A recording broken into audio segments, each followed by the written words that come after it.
প্রিয় ছাত্রছাত্রীরা, সেমিস্টার বন্ধু ইউটিউব চ্যানেলে তোমাদের সবাইকে স্বাগত। আজকের ভিডিও থাকছে 2023 political science honours paper DSCC 1 political theory foundational concepts full marks 75। অর্থাৎ তোমরা যারা পলিটিক্যাল সায়েন্স অনার্স ফার্স্ট সেমিস্টারে পড়াশোনা করছো, তোমাদের 2023 সালের একটা প্রশ্নপত্র ফুল মার্কস 75 প্রশ্নপত্রটি অবশ্যই তোমরা একবার দেখে নাও কি ধরনের প্রশ্নপত্র এসেছিল, যাতে তোমাদের এবারে পরীক্ষাতে তোমরা বুঝতে পারো যে কোন প্রশ্নগুলো পড়তে হবে।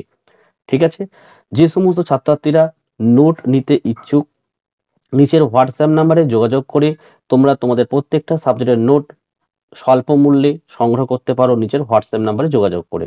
তো চলো আমরা ভিডিও শুরু করি। দেখো, তোমাদের একের দাগে নিম্নলিখিত বিষয়ে সংক্ষিপ্ত টিকা লেখো, যে কোনো 3টি লিখতে হয়, প্রতিটি 100 শব্দের মধ্যে। দেখো 5 × 3 5খানা প্রশ্ন দিয়েছে, 3টে লিখতে হবে।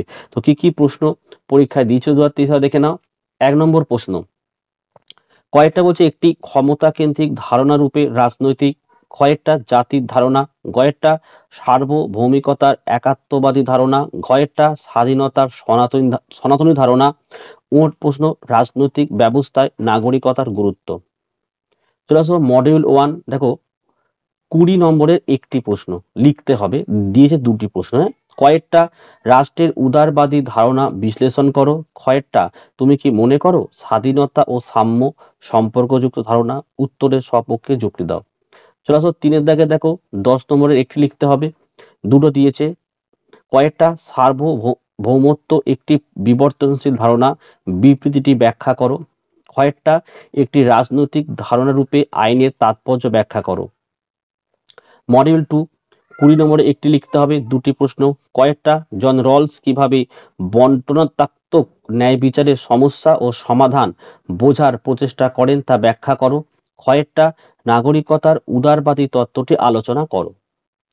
5-এর দাগের যে কোনো একটি প্রশ্নের উত্তর দাও 150 শব্দের মধ্যে। 10 × 1 কয়েকটা বলছে ডেভিড হেল্ড কিভাবে সংরক্ষণমূলক গণতন্ত্র ও উন্নয়নমুখী গণতন্ত্র ব্যাখ্যা করেন তা আলোচনা করো। কয়েকটা গণতন্ত্র ও রাজনৈতিক বহুত্ববাদের বিপরীত ধারণা হলো কর্তৃত্ববাদ, বিবৃতিটি ব্যাখ্যা করো। ঠিক আছে, যারা ইংলিশ ভার্সন আছো তোমরা প্রশ্নপত্রটি একবার দেখে নাও। তো এই ছিল তোমাদের 2023 সালের কোশ্চেন পেপার। যাদের নোটের প্রয়োজন নিচের হোয়াটসঅ্যাপ নাম্বারে যোগাযোগ করে স্বল্প মূল্যে তোমরা প্রতিটি সাবজেক্টের নোট সংগ্রহ করতে পারো। ভিডিও ভালো লাগলে একটি লাইক করো এবং চ্যানেলে নতুন হলে চ্যানেলটিকে সাবস্ক্রাইব করো, পাশে থাকা বেল আইকন প্রেস করে অল নোটিফিকেশনটা অন করে দিও, যাতে আমি যখনই কোনো ভিডিও আপলোড করব সবার প্রথম যেন তোমাদের কাছে পৌঁছে যায়। তো আজকের ভিডিওটি আমি এখানে শেষ করলাম। তোমরা প্রত্যেকে ভালো থেকো এবং সুস্থ থেকো।